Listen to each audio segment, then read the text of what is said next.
Yes, Dr. Gulani, please. Good morning to all. Hello to everyone joining today's webinar. I'm Dr. Pradeep Golani, and as the co-convener of this event, I'm delighted to welcome such a diverse and engaged audience. Your participation greatly enriches our discussions and underscores our shared commitment to advancing in our respective fields. I look forward to productive conversations and collective learning as we embark on this educational journey together. SPSR is distinguished for its engaging webinars, further enhancing its status as a leading platform for continuous professional development in pharmaceutical sector. I am confident that today's session will uphold our tradition of excellence, providing valuable insights from a respected speaker. Let us seize this chance to gain new knowledge, participate actively, and progress our field. Welcome, everyone. I look forward to a productive experience for all participants. Thank you all for joining us. We are gathered today to commemorate the 78th SPSR International Webinar on EGCG as an emerging anti-hypertensive agent, a distinguished event in the series hosted by the Society of Pharmaceutical Sciences and Research. Under the esteemed guidance of Dr. Shashi Alok, the National President of SPSR, the Society continues to play a pivotal role in fostering innovation and advancement in the field of pharmaceutical sciences.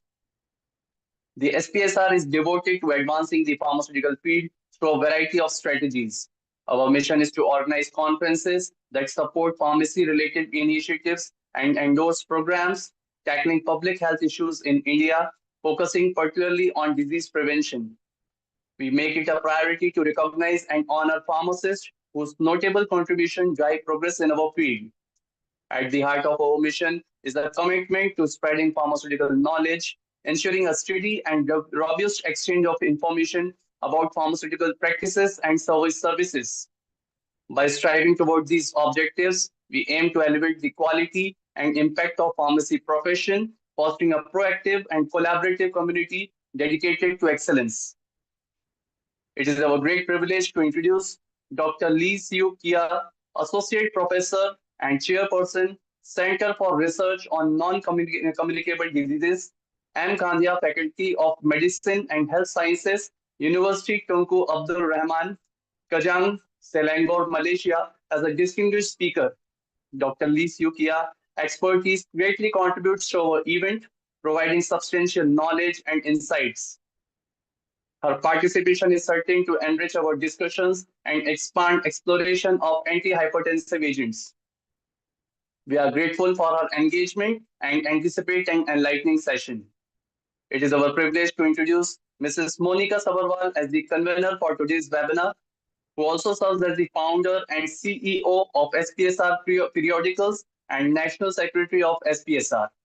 Her significant involvement and leadership in the pharmaceutical sciences and research communities are indicative of her commitment to the field. We are very grateful to have her guidance in today's session. I am pleased to invite Mrs. Monika Sabharwal, granting me the opportunity to welcome our distinguished guest speaker, Dr. Siew, Keah. Over to you, ma'am. Thank you very much, Dr. Gulani, for the very welcoming address. All right, shall I start? Ma'am, Dr. Monika Sabharwal will first welcome you.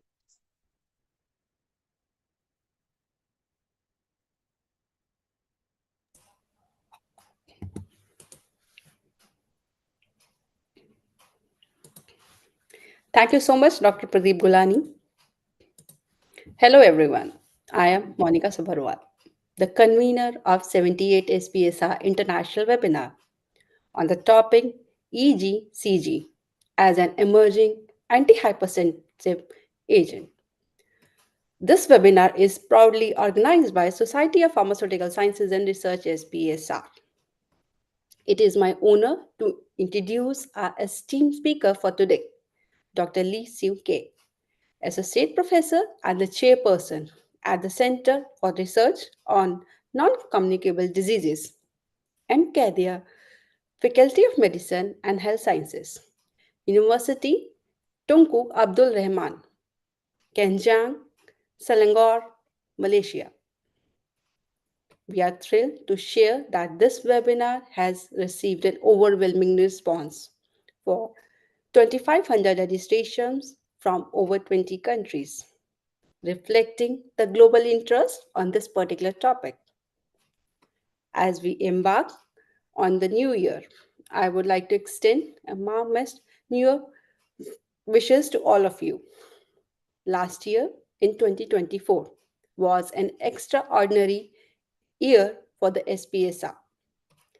We successfully conducted over 43 national and international webinars, garnering a phenomenal response from around the globe. In 2024 alone, we recorded over 95,000 registrations from more than 50 countries. It is a testament to the value of our webinars bring to the pharmaceutical and the healthcare community. Today, as we celebrate the 78th webinar on this ongoing series, I take a moment to express our gratitude for the tremendous global support we have received on this particular journey. Your continuous engagement and encouraging feedback and active participation inspire our team to work even more harder to bring high quality and insightful sessions on various topics. I also take this opportunity to remind everyone that SPSR membership is now open. Joining SPSR connects you with a vibrant community of professionals and opens the door to the wealth of knowledge, professional growth, and the collaboration. For more detail, please visit our official website. SPSR is also inviting for the collaboration from national and international institutions for future activities, including MOUs, to advance the pharmaceutical sciences together. If your institution is interested, you can fill out the proposal form available on our website. Lastly, we encourage you to share your suggestions for the future topics and the speakers. Your inputs help us to curate webinars that address the interest and the needs of our audience. We sincerely thank the SPSR team for their relentless efforts and in organizing such webinars.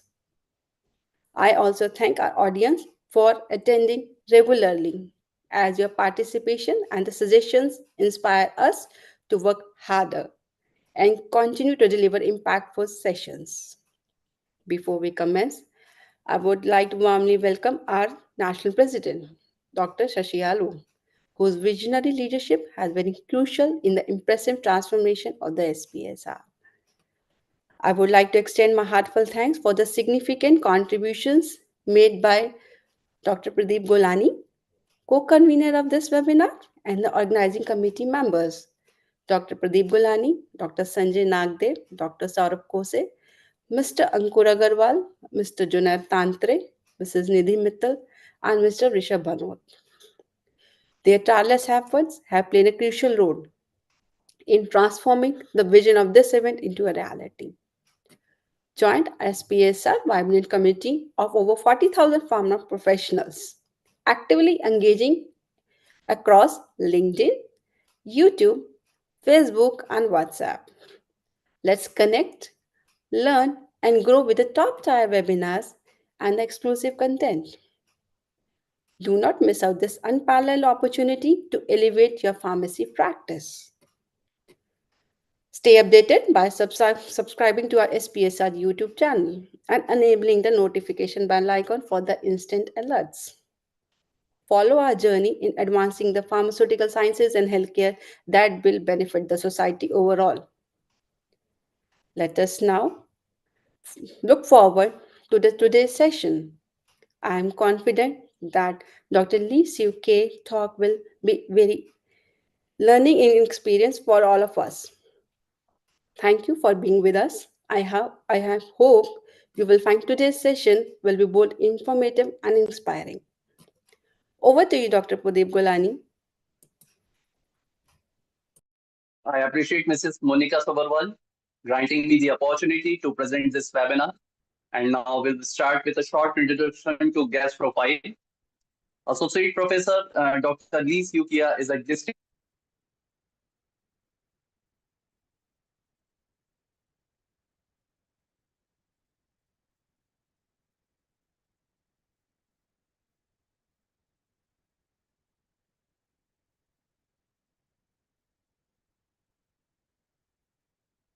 and serves the head of the postgraduate studies program in medical sciences at the Kandiah Faculty of Medicine and Health Sciences, University Tunku Abdul Rahman.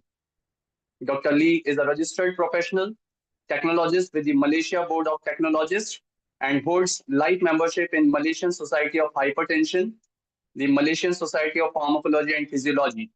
She's also a regional representative for the Society for Medicinal Plants and Natural Product Research and an ex-co-member of the Organization for Women in Science, Malaysia chapter. Her research interests span phytomedicine, herb-drug interactions, cardiometabolic disorders, pharmacology, and toxicology. Dr. Lee's significant contribution to the fields of phytomedicine and cardiometabolic disorders are reflected in over 35 peer-reviewed articles indexed in WS, Scopus, and her recognition by esteemed scientific communities. With a strong aptitude for interdisciplinary collaboration, Dr. Lee has successfully fostered partnership with leading research institutions and industry partners such as Academia Sinica, Taiwan, Ecobi Biotech, and KL Fertility Center. These collaborations have led to joint publications, national research funding, and notable advancements in scientific knowledge. It is with great satisfaction and pride that we declare that we have exceeded 2,500 registrants globally, showcasing an impressive diversity of countries. Significant attendance is noted from the nations including India, Albania, Bangladesh, Bulgaria, Cameroon, Cambodia, Colombia, Egypt, Indonesia, Iran, Philippines, Saudi Arabia, Sudan, Uganda, UAE, USA, Vietnam, and Zimbabwe. We are deeply moved by the substantial and varied responses we have garnered. Our heartfelt gratitude is extended to each person who have taken a moment to participate in this significant event. Thank you all for joining us today. Let's make this webinar an insightful and enriching experience for everyone involved. We have our esteemed keynote speaker, Dr. Siew with us. Welcome, ma'am. Your insights would be highly valuable, and I would appreciate if you could present them in a speech. Over to you, ma'am. Thank you very much, Dr. Pradeep Golani, and also Mrs. Monika for your welcoming address. So I'd like to start my presentation with a little bit of introduction about our university and also faculty. So let me share my PowerPoint.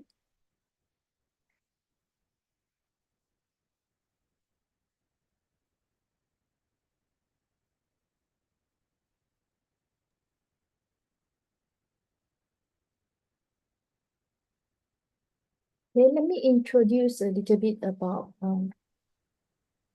hold on, now give me a minute to adjust the Zoom setting. All right, everything is good at my side.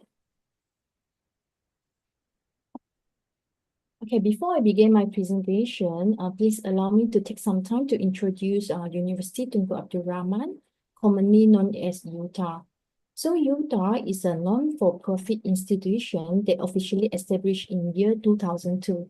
So we are still pretty young with 20 years of age. So UTA offers over 140 diverse programs across a wide range of fields, including medicine, health sciences, allied health sciences, engineering, business and management, and also including accountancy, architecture, social science, art. And we consider ourselves as a comprehensive university. Our programs cover pre-university, undergrad, postgraduate like master, PhD, And we have a total of 32 research centers within our institute. I'm affiliated with M. Kandiah Faculty of Medicine and Health Sciences, which established in year 2009. And we offer actually 4 undergraduate programs, namely Bachelor of Medicine and Bachelor of Surgery, MBBS, Bachelor of Chinese Medicine, Bachelor of Nursing, and Bachelor of Physiotherapy. So while for the postgraduate programs, we have Master and PhD in Medical Science, Master and PhD in Chinese Medicine, and the new program is Master of Medical Science in Public Health. Is everything good? Yeah. So that's all about introduction about my institute and my faculty. So now let's begin with the topic of today's presentation. So undoubtedly, cardiovascular are the leading cause of death worldwide, accounting for an estimated 30% of all global deaths, with more than 75% of these deaths occurring in low and middle income countries. And the major risk factors for CVD events include hypertension for sure, diabetes, obesity, and more, including air pollution and harmful use of alcohol. So among all these, hypertension is the strongest modifier risk factor for CVDs. And a study have shown that those with hypertension is a comorbid factor in about 70 to 75% of people who have their first heart attack or chronic heart failure.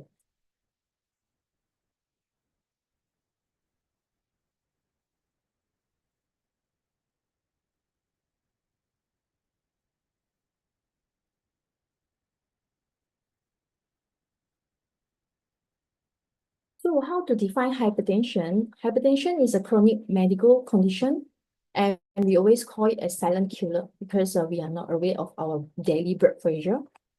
Okay, so this hypertension is characterized by persistently elevated arterial blood pressure of systolic blood pressure of over 140 millimeter mercury and diastolic blood pressure of over 90 millimeter mercury.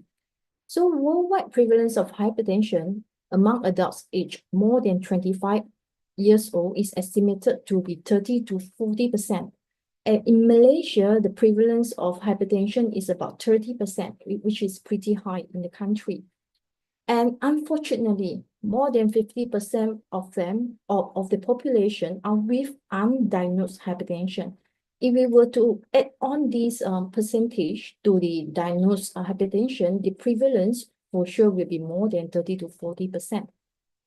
And also very unfortunately, only 1 in 5 adults with hypertension had their blood pressure controlled to be under 130 to over 80 millimeter mercury. The good news is hypertension is preventable and highly modifiable. And every 5 millimeter mercury blood pressure reduction actually can reduce the risk of stroke and ischemic heart disease by 20 to 30%, and is a lot. So therefore, blood pressure control is a #1 strategy to reduce the CVD death. So let's have a look a little bit about the tea consumption and blood pressure regulation. Tea is one of the most widely consumed beverage globally in China, Japan, and perhaps in India as well. Tea has been studied for its potential effect on blood pressure. So tea contains bioactive compounds such as catechins, flavonoids, and polyphenols, all these well-known antioxidants, and these all may positively influence cardiovascular health. So we have several cross-sectional studies about the relationship of tea consumption and blood pressure. So we have explored that the tea or green tea extract consumption has significantly associated with lower blood pressure among several populations, either normotensive patients, hypertensive patients, elderly population. In another word, tea consumption actually can lower blood pressure. So these all are from the observational studies. How about interventional studies? These randomized control trial studies have shown that consumption of green tea extracts or its bioactive compound known as EGCG is significantly associated with lower blood pressure among different population as well, among overweight, obese, prehypertensive, and hypertensive patients. And further meta-analysis involved multi-studies in various countries show that the consumption of green tea or green tea polyphenols significantly reduce blood pressure by 2 millimeter mercury. Okay, you can see that the meta-analysis reduced SPP by 2 millimeter mercury, while it reduced diastolic blood pressure by 1.7 to 1.9 millimeter mercury. At the same time, it has been shown that the tea intervention actually also lower other CVD risk factors or biomarkers like LDL cholesterol and total cholesterol levels.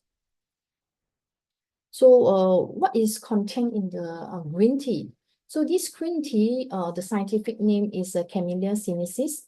So in this dried green tea, you can find about 30 to 40% of it is catechins, all right? And these catechins are further divided into epicatechin, epicatechin trigallate, the catechin, and also our compound of interest of today, EGCG. While another 10% contains flavonoids, and 2 to 4% we have these dipsides.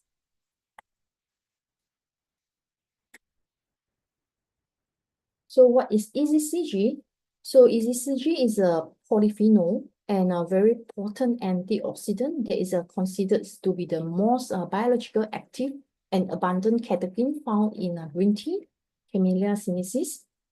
So due to its potent antioxidant and anti-inflammatory properties, this EGCG is considered a promising therapeutic candidate for managing wide range of diseases.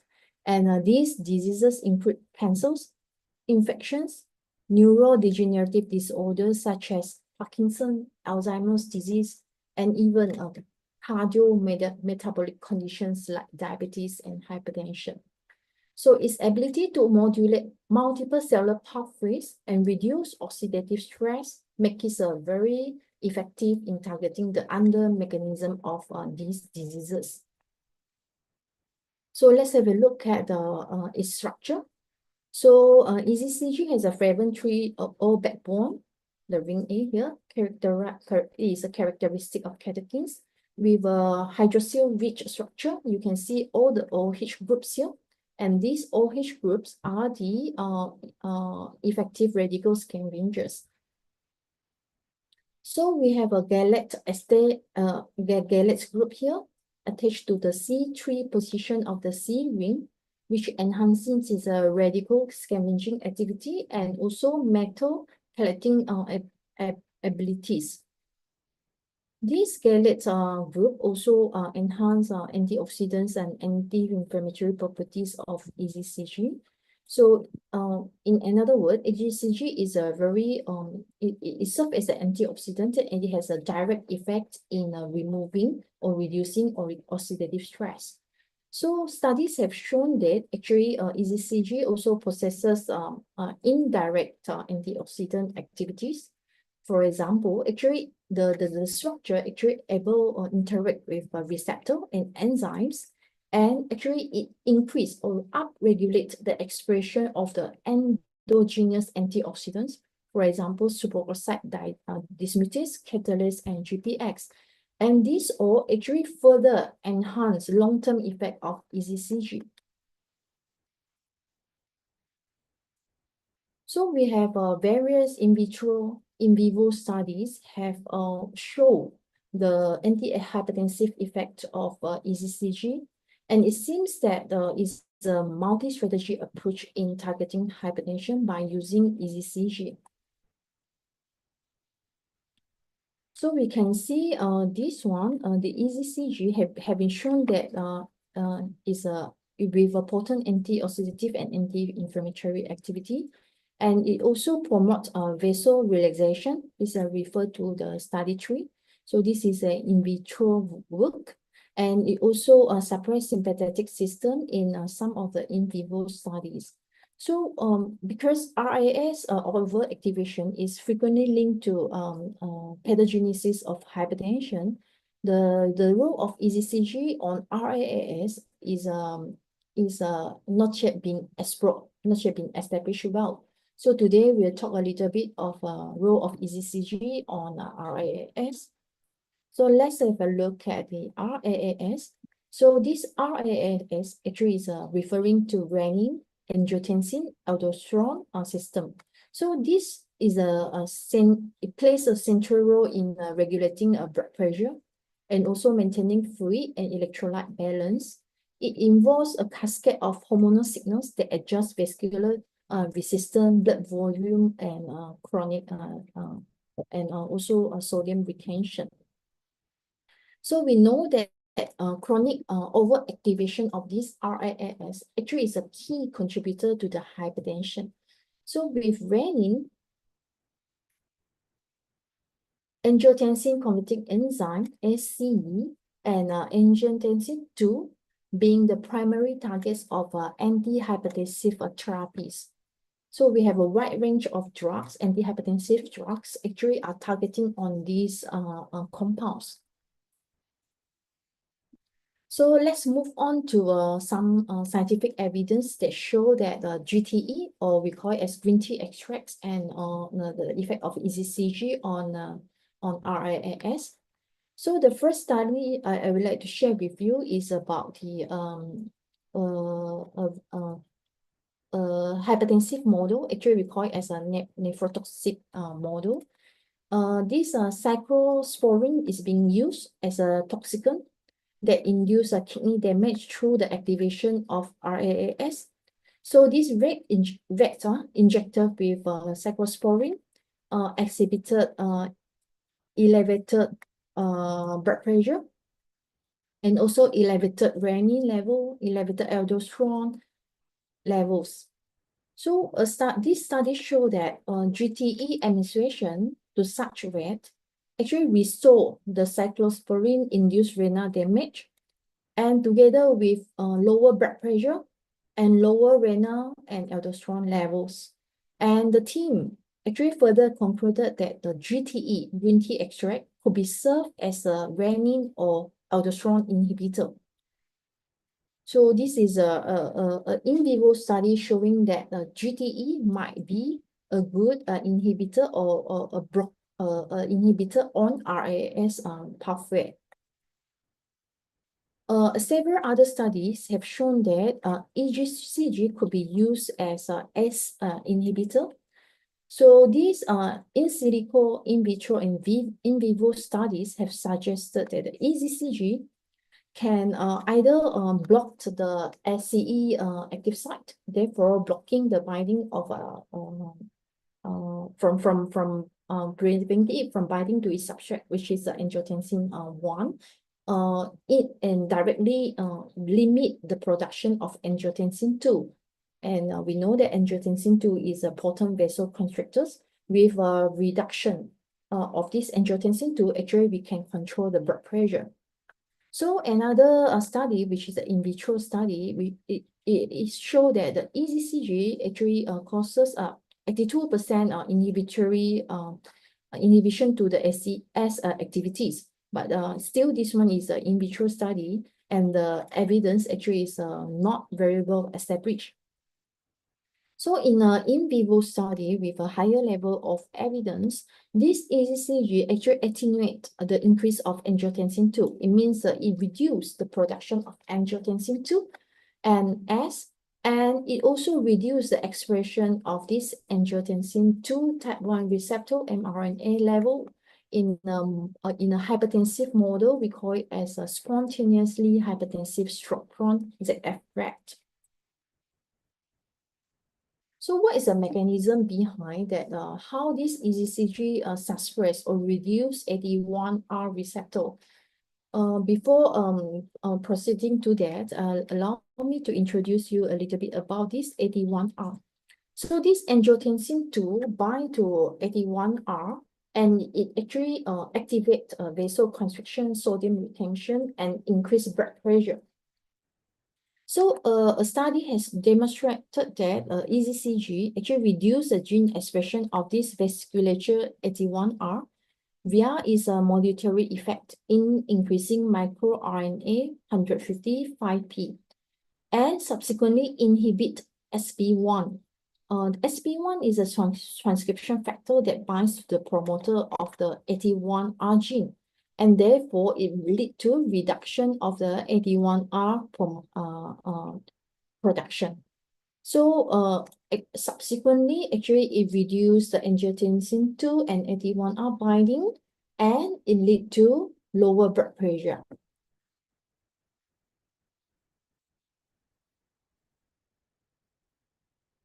Moving to the summary, a little bit of a summary about anti-hypertensive effect of EGCG in preclinical studies.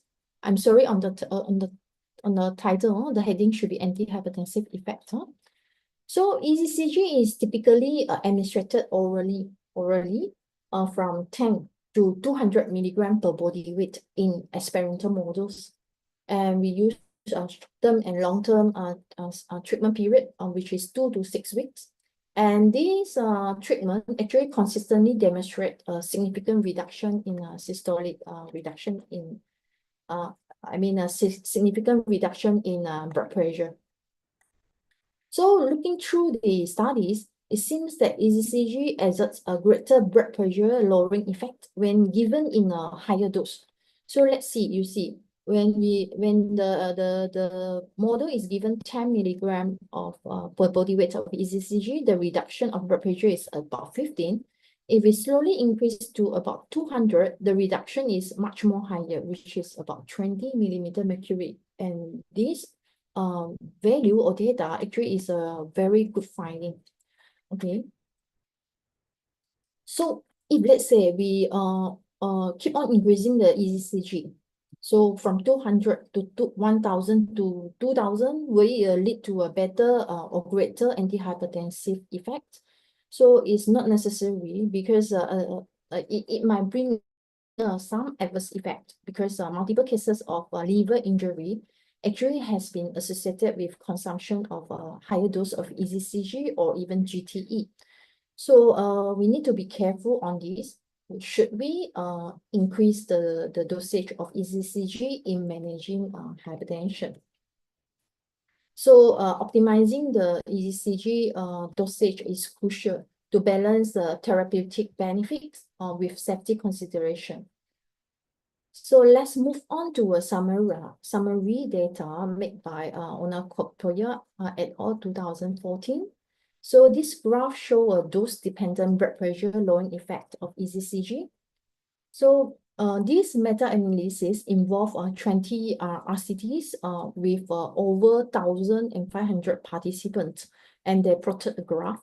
And this dose effect plot indicate a significant correlation between EGCG dosage and the blood pressure reduction. Okay. So it has been shown that the EGCG as a dose above 200 milligram, which is equivalent to about 5 to 6 cups of green tea, do not offer additional reduction on blood pressure. Okay. So while the high dose of EGCG, which is acid 800 milligram, causes some significant adverse effect, like elevated blood pressure, rashes, and also abdominal discomfort. So what did we do with this EGCG to propose or to recommend this EGCG as an antihypertensive agent? So actually we review and fill up the research gap that are produced by the previous studies. So building on the existing evidence, our group actually further investigated the therapeutic potential of EGCG on its effect on nitric oxide production. We know that nitric oxide, NO, actually is a potent vasodilator. With a higher amount of nitric oxide, actually it will give a better vasal relaxation and also blood pressure relaxation. And we also examined the effect of EGCG on RAAS level and also AT1R expression. And all this was done in two hypertensive models, which is a genetically hypertensive model, spontaneously hypertensive rate, or we call it as SHR. And another model is angiotensin 2 infused mice, which may represent a model of secondary hypertension. In addition, we also explore the non-observed adverse effect level of EGCG in SHR to further determine the optimal dose of EGCG that could be effectively sustain a reduction in blood pressure without causing a significant adverse effect. So what did we do on the first study? Let's have a look. So this SHR, as I mentioned earlier, is a genetically hypertensive rat model. It developed hypertension or elevated blood pressure at age of around 4 to 5 weeks, and the blood pressure elevation is spontaneously, right? And it reached established hypertension at about 200 millimeter mercury by 12 to 16 weeks of age. So in our first study, 15 milligram per body weight of EGCG was given to SHR for a duration of 4 weeks. So we measured the blood pressure for every 3 days with a tail cuff method.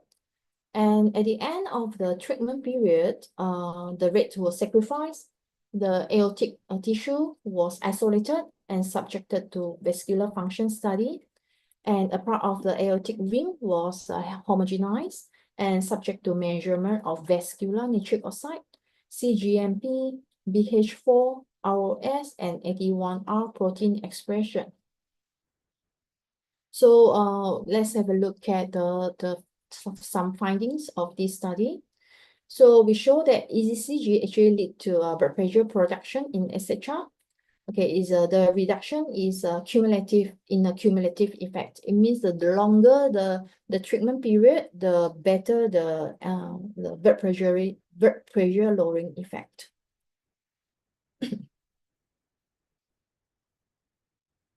So after that, we isolated the aortic ring to proceed for the vascular function study. So the isometric tension was measured by suspending the aortic ring in an organ bath. So we conducted the experiment as according to the established protocol. So the results show that the aortic rings isolated from EGCG treated SHR has enhanced acetylcholine-induced and endothelium-dependent vessel relation. It means that the aortic ring isolated from the EGCG treated SHR actually can relax better than those non-treated SHR. So let's have a look at some biochemical parameters. So we found that the vascular tetrabacterin or BH4 and nitric oxide levels were found higher in EGCG treated SHR. We also found that the vascular cyclic guanosine monophosphate, which is cGMP level, was found higher in the EGCG treated SHR with a lower level of reactive oxygen species. So we also measure the protein expression of vasculature AT1 receptor, and we found that the AT1R receptor actually with non-significant reduction in the EGCG treated SHR. It seems a little bit lower, but if we perform the statistical test through the ANOVA, actually we didn't find any statistical significance. With all this data, we further hypothesize that EGCG elevate BH4 level, and which enhance the coupling of the endothelial nitric oxide synthase and increase the production of nitric oxide.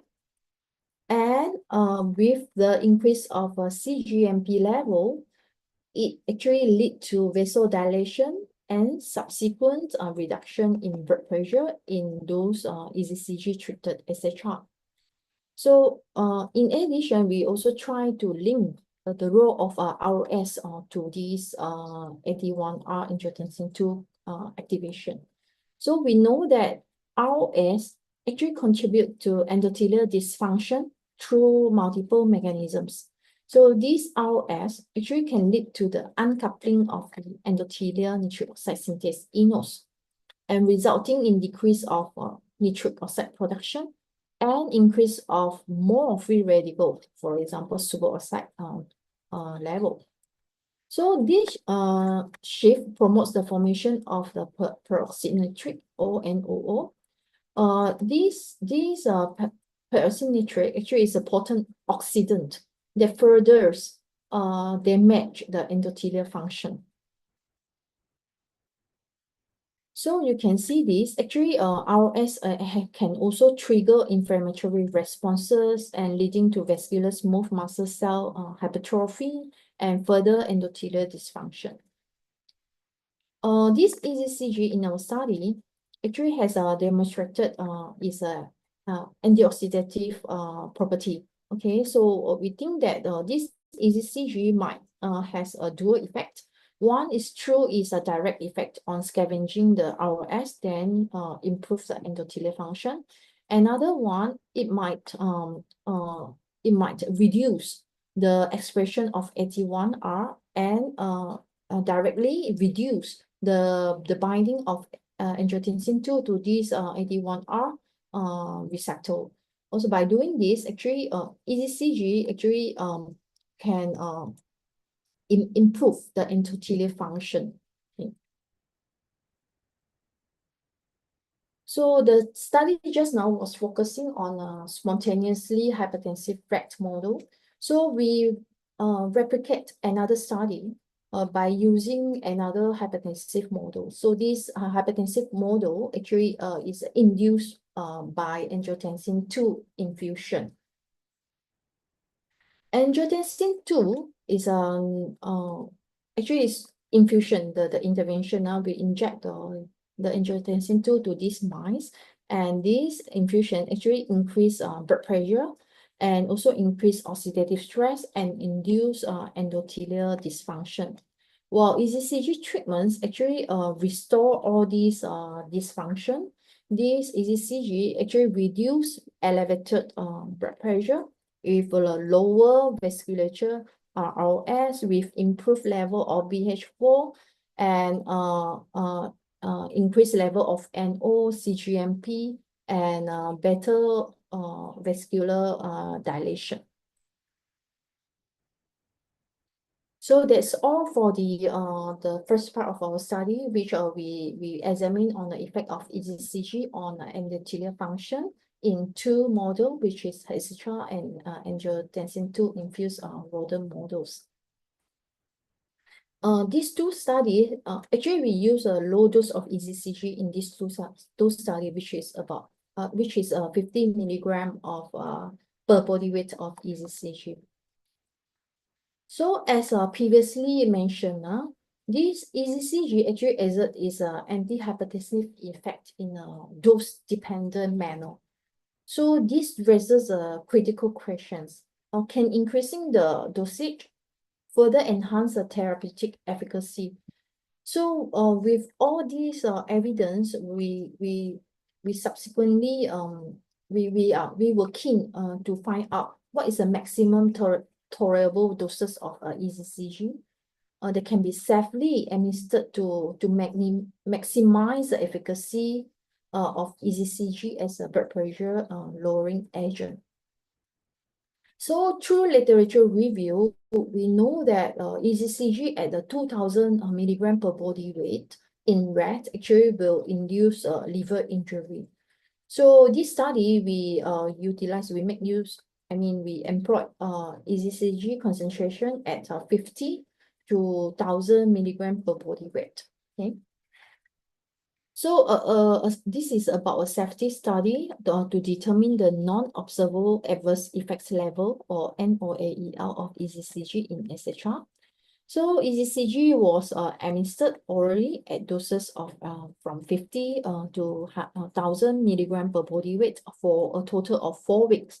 So behavioral changes and general toxicity were monitored in accordance with the OECD guidelines. So at the end of the treatment period, which is after 28 days, the blood and tissue samples were collected to assess liver and kidney functions, as well as some other biomarkers like oxidative stress marker and apoptosis biomarkers. So from this study, we observed that all the rats actually survived until the end of the treatment period, and there are no changes in body weight, food, and water intake in the EGCG treated, etc. And through the catch site observation, we didn't see any sign of toxicity or abnormal behaviors. So it considers a pretty okay. So we also perform a gross anatomy observation. There were no changes in the gross anatomy of the thoracic and abdominal organs, and also the relative organ weight in all the groups are comparable, similar. Okay. But by looking at the liver function test, which is the ALT/AST, we can see that actually there are some mild liver injury in the EGCG treated group in those SHR that receive 1,000 milligram per body weight of EGCG. And also the hepatic TBAS level, which is a biomarker for lipid peroxidation, was elevated in 500 milligram per kg EGCG treated group. And this is reflected in graph F. Okay, so referring to the Capacitors 3 and also the RAAS level, actually there are no evidence of hepatocyte apoptosis, and also there are no changes in the plasma urea level and plasma creatinine level. So this study further proposed that 4 weeks of EGCG at the dose of 250 milligram per kg body weight does not cause a significant adverse effect. So we established the NOAEL at 250 milligram per kg body weight. So we selected this dose for subsequent study. So subsequent study focuses on the blood pressure lowering effect of EGCG and also its roles or its effect on the intrarenal renin-angiotensin system. So this SHR actually been treated with 250 milligram per body weight of EGCG for 4 weeks, and blood pressure was measured weekly. And at the end of the experiment, the kidney tissue was collected and homogenized for the subsequent mRNA expression works. So the findings show that the SHR treated with EGCG have a significant lower blood pressure from 7 days onwards, from week 1 onwards. And the anti-hypertensive effect of EGCG actually is in a cumulative time-dependent effect. Means that the longer the treatment period, the better the reduction.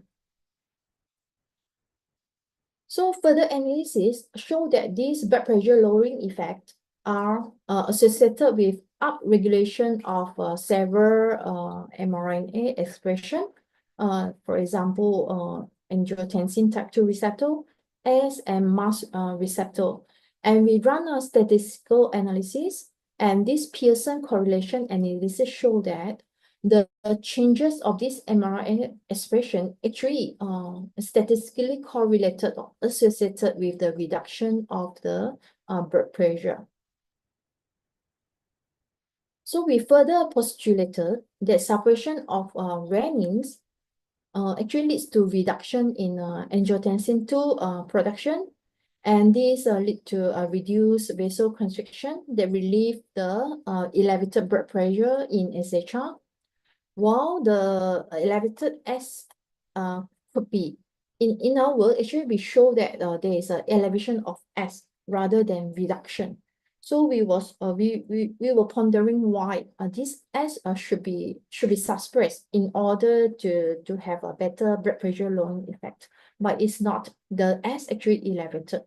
So subsequent observation, a subsequent study on the AT2R gene expression and MAS-R gene expression, we further postulated that these elevated SCE could be helpful in activation of angiotensin 2 and AT2R receptor.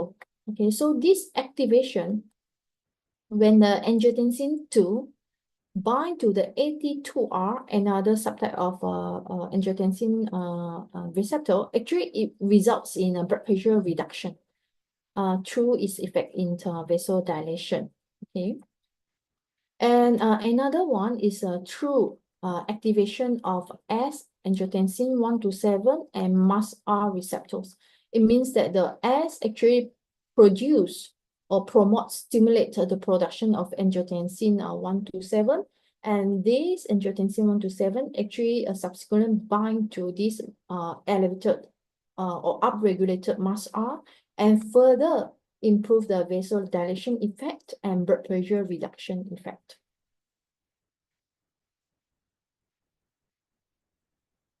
So that's all about our study. I have shown 3 studies on how EGCG can be recommended as anti-hypertensive agents. But at the same time, we know that there are some challenges in using or utilizing this EGCG as a therapeutic agent. For example, this EGCG actually with poor solubility. And if, let's say, it's administered through oral route, actually we have a limited bioavailability. And also the concern on the long-term use of EGCG. Actually, multiple studies have shown that or have associated EGCG might turn into an oxidant if we use it in a high dose or in a long-term use. So this is another concern about using of EGCG for long-term treatment. And also potential interactions with other medications, especially those medications being used in hypertensive patients like beta blocker. Actually, in our earlier works, we have also shown that this EGCG actually will inhibit the drug transporter, the intestinal drug transporter, and inhibit nodular absorption. And we have reviewed the potential interaction of EGCG with some of the beta blockers and also lipid lowering agents. And yes, this EGCG might have this potential interaction with these drugs. And another one is for sure is about the clinical evidence. So far, this EGCG has not been subjected to RCT among hypertensive patients. So if not mistaken, this EGCG has been subjected to several RCTs in different settings. But if, let's say, the blood pressure is the primary target, the evidence is pretty limited. So what are the opportunities here? Actually, we were thinking if, let's say, we modify the structure of EGCG a little bit, or maybe we can use a little bit of formulation strategy like nanoparticles in order to enhance the bioavailability of the EGCG. This could be some of the opportunities to expand our work. Okay. So in conclusion, I would like to conclude that the EGCG still has a significant potential as a blood pressure lowering agent. And for sure, more clinical trials and translational research are required. And also, I would like to extend my acknowledgement to the some of the research funds and also our master's students and collaborators. Thank you very much for your time, and I think I I'm concluding my presentation, and I look forward for more discussion and research collaboration. Thank you very much. That's all from my end, Dr. Pradeep Bulani. Thank you so much, ma'am, for delivering such an insightful and engaging lecture on EGCG as an emerging antihypertensive agent. Your comprehensive discussion on the potential of EGCG in managing hypertension, its mechanism, and its significance was truly enlightening. The clarity and depth of your presentation have provided us with valuable insights into this promising area of research. We are deeply grateful for the time and efforts you have taken to share your presentation and expertise with us. Thank you once again for your remarkable contribution to our 78th SPSR International Webinar. Now there are some questions from the participant side, and I will be asking you one by one, ma'am. The first one is, ma'am,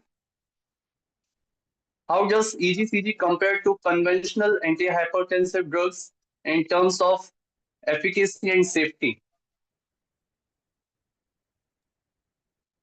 In terms of safety, we are trying to establish it.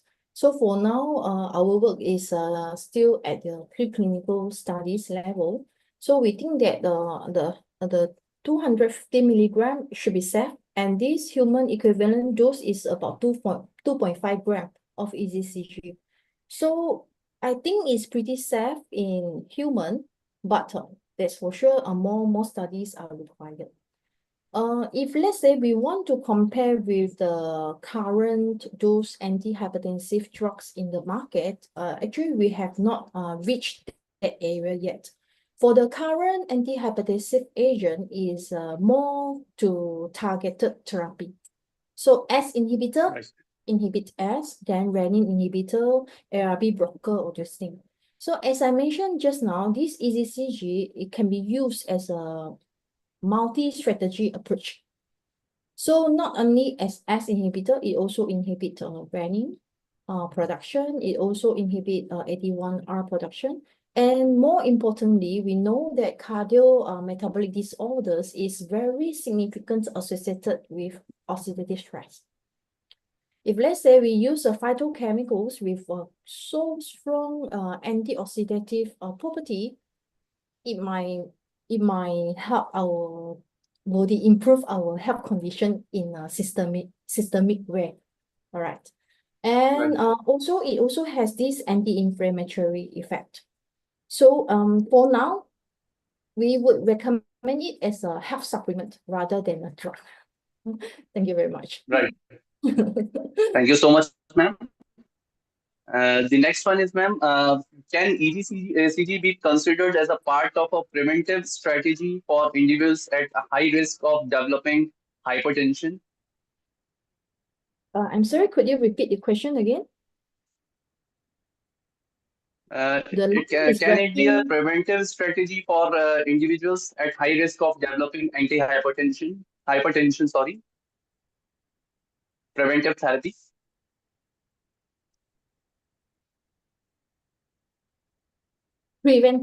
Preventive medicine, is it? Yeah. Okay.